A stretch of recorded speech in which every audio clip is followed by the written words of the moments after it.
Hello friends, ये ज्योति में आपका बहुत बहुत स्वागत है। फ्रेंड, आज के इस प्रेगनेंसी वीडियो में हम जानेंगे प्रेगनेंसी कंसीव करने के बाद प्रेग्नेंट वुमेन को अपना सोने का पोजीशन कैसा रखना चाहिए, किस पोजीशन में उन्हें सोना चाहिए जिससे कि उनके गर्भ में पल रहे शिशु पर किसी प्रकार का कोई बुरा प्रभाव न पड़े और उनकी प्रेगनेंसी बिल्कुल सुरक्षित रहे। साथ ही जानेंगे प्रेगनेंसी के दौरान प्रेग्नेंट वुमेन के उठने बैठने का सही तरीका क्या होता है। फ्रेंड, जैसे ही कोई महिला प्रेगनेंसी कंसीव करती है तो स्टार्टिंग की 3 मंथ तो वो अपनी मर्जी से सो सकती हैं, यानी पेट के बल सो सकती हैं, पीठ के बल सो सकती हैं, करवट लेकर सो सकती हैं, जैसे मर्जी वैसे सो सकती हैं। इस समय अगर वो जैसा भी सोएं उनके गर्भ में पल रहे शिशु को कोई नुकसान नहीं पहुँचता, क्योंकि इस समय भ्रूण प्यूबिक बोन के पीछे रहता है। लेकिन जैसे ही गर्भवती महिला प्रेगनेंसी के 16वें सप्ताह में पहुंचती है, यानी प्रेगनेंसी के चौथे महीने में पहुंचती है, तब उन्हें अपने सोने उठने बैठने के पोजीशन का खास ध्यान रखना पड़ता है, क्योंकि इसी 16वें वीक से गर्भ में पल रहे शिशु का विकास तेजी से होने लगता है। तो इसलिए ये बहुत ज़्यादा जरूरी होता है कि आपके शिशु का विकास अच्छे से हो, उसमें कोई बाधा ना आए।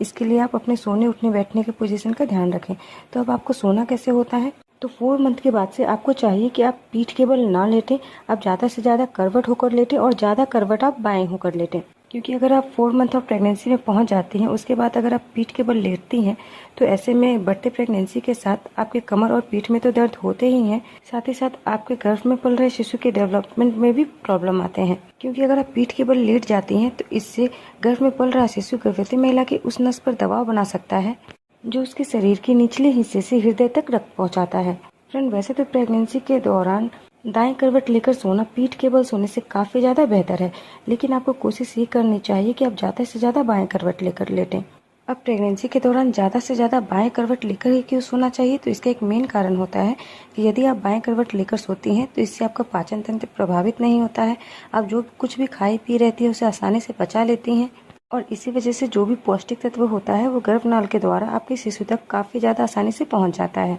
और साथ ही साथ ब्लड फ्लो भी सही रहता है। इसके अलावा बाएं करवट लेकर सोने से आपके बॉडी से सारे टॉक्सिन्स बाहर निकल आते हैं, जिसकी वजह से आपको आरामदायक नींद भी आती है और साथ ही साथ अक्सर गर्भावस्था में होने वाले सूजन से भी छुटकारा मिलते हैं,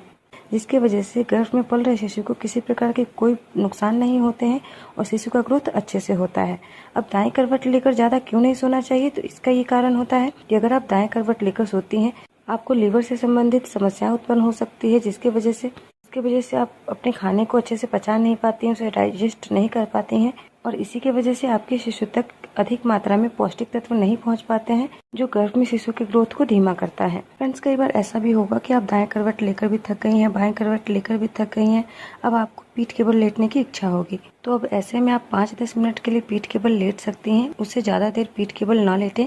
नहीं तो इसमें होगा क्या कि आपका शिशु जो है वो गर्भ में विचलित होगा, परेशान होगा और इसी परेशानी के कारण वो अपने पोजीशन को चेंज कर लेगा, जिसकी वजह से आपका शिशु उल्टे पोजीशन में या फिर आड़े तिरछे पोजीशन में चला जाता है। इसलिए कोशिश करें कि आप ज़्यादा से ज़्यादा करवट लेकर ही सोएं और उसमें भी ये ज़्यादा कोशिश करें कि आप बायां करवट लेकर ही सोएं। अब बात करें कि प्रेगनेंसी के दौरान उठने बैठने का सही तरीका क्या होता है। तो फ्रेंड्स, प्रेगनेंसी के दौरान आपको चाहिए कि जैसे ही आपका पेट बाहर की तरफ दिखने लगे या फिर बाहर की तरफ ना भी दिख रहा हो, आपका अगर 4 मंथ हो गया है तो आप बहुत ही आराम से बैठें, बहुत ही आराम से उठें और अगर आपका पेट बाहर की तरफ दिख रहा है तो बैठते समय दोनों हाथ का सहारा लेके बहुत ही आराम से बैठें और बहुत ही आराम से उठें, यानी एक झटके में ना ही बैठें और एक झटके में ना ही उठें। क्योंकि अगर आपका पेट बाहर की तरफ निकल गया है और आप एक झटके में ही बैठ जाते हैं, एक झटके में ही उठ जाती हैं, तो इससे शिशु को नुकसान होने के चांस होते हैं और साथ ही साथ ये भी चांस होते हैं कि शिशु अपना पोजीशन चेंज कर ले। और हमेशा इस बात का ध्यान रखें कि पैर को कभी भी क्रॉस करके ना बैठें, क्योंकि अगर आपका पेट बाहर की तरफ निकला हुआ है और आप अपने दोनों पैरों को क्रॉस करके बैठती हैं तो ऐसे में गर्भ में पल रहे शिशु को ज़्यादा जगह नहीं मिल पाती है मूवमेंट करने के लिए, वो बेचैन होता है, उसका विकास तो बाधित होता ही है, कभी कभी वो गलत पोजीशन में भी चला जाता है, जिसकी वजह से आपको प्राइवेट पार्ट में काफ़ी ज़्यादा दर्द होने लग जाता है और फिर प्राइवेट पार्ट में दर्द होने के साथ साथ आपको उठने बैठने चलने फिरने में काफ़ी ज़्यादा दिक्कतें आने लगती है। इसलिए फ्रेंड्स, प्रेगनेंसी कंसीव करने के बाद जितना ज़्यादा आप अपने खाने पीने का ध्यान रखती हैं